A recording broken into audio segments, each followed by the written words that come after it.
conclusion of TFcon Canada, we had some amazing exclusives and an amazing time. I'm glad everyone who came out.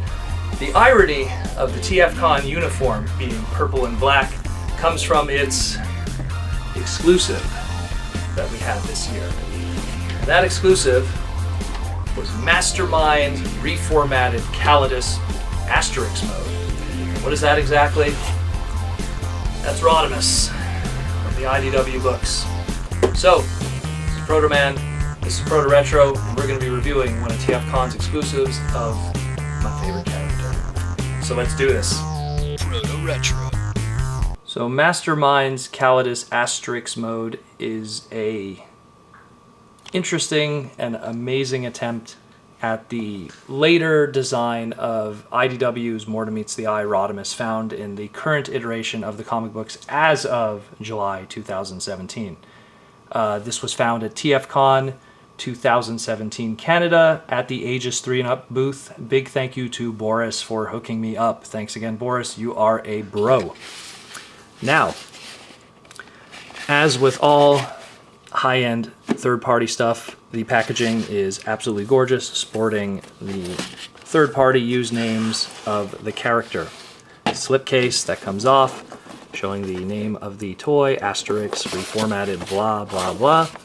Has a magnetic clasp opening, which shows the figure, and the figure like this. Now, obviously, when it's shipped like this, to protect it during shipping so nothing gets scratched, it's going to be covered in foam and have plastic covers on his wings. So, through the magic of editing, let's just open everything up. Okay, so now we have the loose stuff out of it. First thing it's got is a double-sided book. One side is the instructions for the character and how to transform it, as well as a photo gallery of the other toy, the Tyrantron, which is a More Than Meets the Eye slash, let's call it a Megatron Origins design, Alex Milne Megatron. And the other side is a comic book, The Fire Inside, which is a cool little story about how Rodimus, in this case the Calidus regular colored one, got his Flame of Valor. Pretty cool, awesome art. Definitely pick that up. It was written by Hector Sigma, which is a funny pen name. So, and the last thing it comes with also is a trading card of the extremely hard plastic variant with his bio and everything there for Asterix. This is a unique one for the Asterix mode. Aside from that, the extra accessories of a extra head, weapons, and more weapons. Figures inside. Let's crack it open and check it out in the alt mode. So we're going to start in vehicle mode, even though he comes packaged in robot mode. Roddy over here sports some interesting colors that again harken to what's going on in the comics right now in the alt mode. A lot more blues and a lot more purples.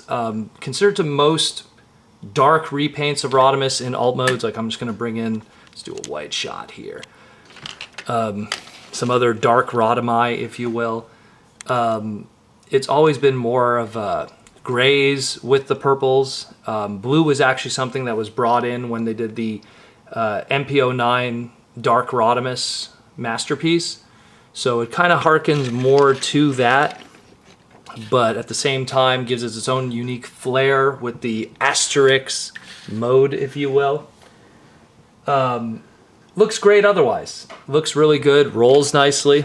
The pieces pop in pretty darn well, all things considered. That's something that a lot of times a Voyager-sized third party, sometimes that's a point of contention when in terms of quality control and everything. I find that the smaller the figure, sometimes the less of a chance of there being really, really good, easily snapping pieces, but this is really good. I'm very impressed. You know, everything rolls nicely, nothing drags. Does a very good job, and again, you can kind of see what's going on already in terms of the alt mode. It hides the robot head very well back here, and we'll get to that in a second, which again was something I feared when this design was going to be put together, because I remember when Alex Milne first was designing this, while he designs every transformer with the intention of transformation, sometimes to make it go from point A to point B is not always as easy. But yeah, it looks great, looks awesome. Yeah, I really dig it. Nice wings, nice this. Very Cybertronian hot roddy. And you know, you could even see like the sliders and stuff you could see already. Here, I'll pull it slowly. You know, how the transformation will work. Very good job. Everything is so solid, and that's something that I really like. When it comes to weapons that he's packed with, as I said before, these two weapons. He has his bow, which is more along the lines of, let's say, you know, animated bow, as so. And then he comes with a gun that's very, very much harkens to the original G1 gun, which is pretty rad. The gun could be stored up here. Yeah. And the bow has two little holes here. You could snap it on the bottom there, and you got like a stabby kind of. All right, there he's all decked out in his weapons. So, you know, nice little extra touch. I know a lot of us probably won't be displaying it that way, but, you know, again, always nice to have that extra bonus of stuff, you know, for the weapons. Nice folding bow. We'll get to more with these guys when it comes to the robot mode, which I think we will do right now. Transformation.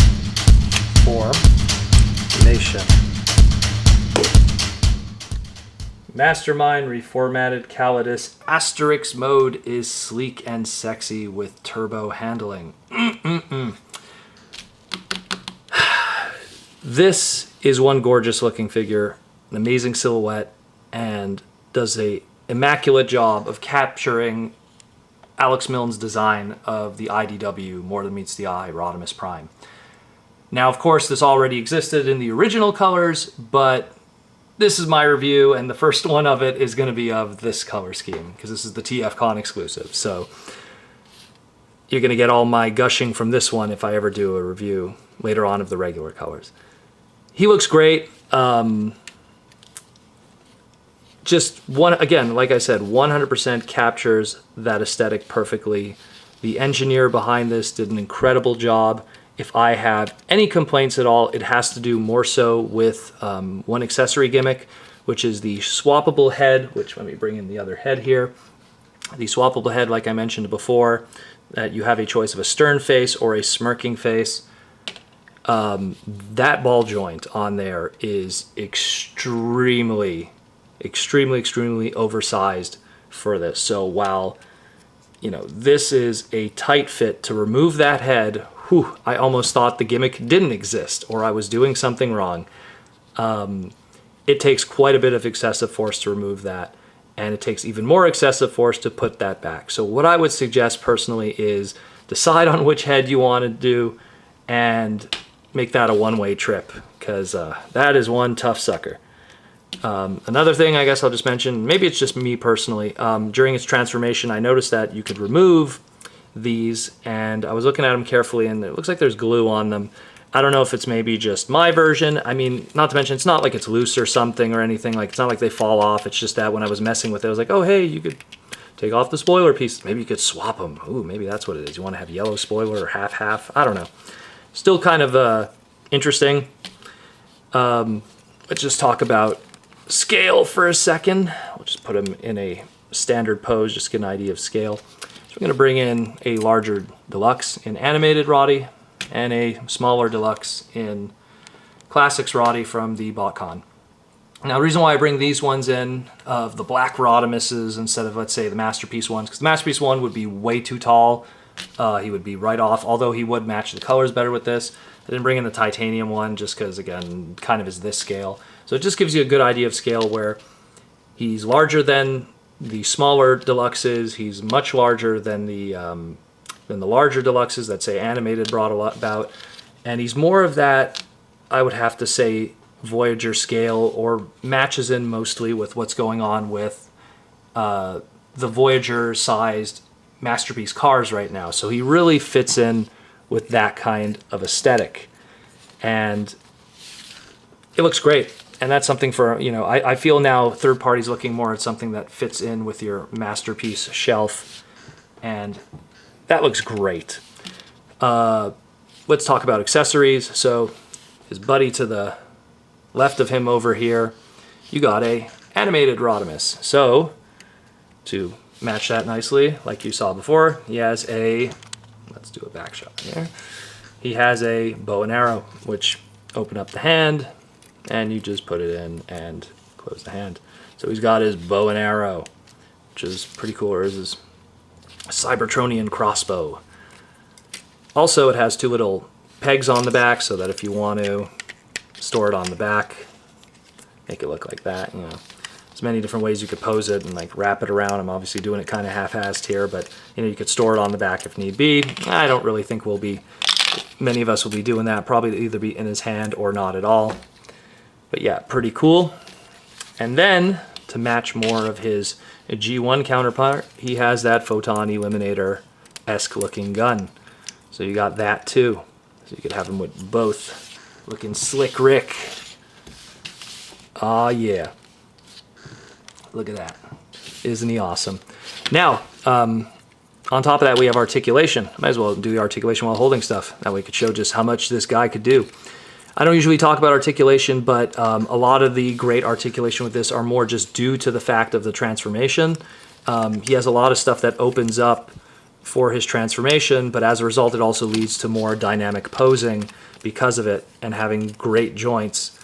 Even having the torso swivel is because of the transformation. So it's a happy-go-lucky situation. Same thing with the transformation of the elbows. As a result, he has a lot more freedom to do stuff. It might look weird, but he has a lot more freedom as a result. And I guess because maybe me discovering these removable pieces here gives more of a range of motion if needed.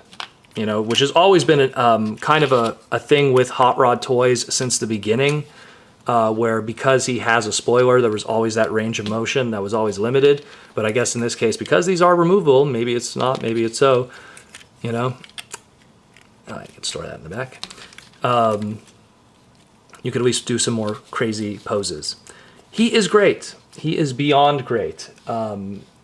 He is absolutely incredible. And considering that this is, you know, something that I personally feel won't get any kind of a Hasbro or Takara release, this design, it looks like the Transformers Cloud series really is kind of showing us, you know, what we will be getting in terms of that look, and there's no real sign from the creative side of things that we're going to be getting a Rodimus of that aesthetic from IDW, which is a shame, but at least we have this high quality item here, whether it be this color scheme from TFcon or the original Calidus, which I would suggest even more so, just for its accuracy, even though this one is the later book design.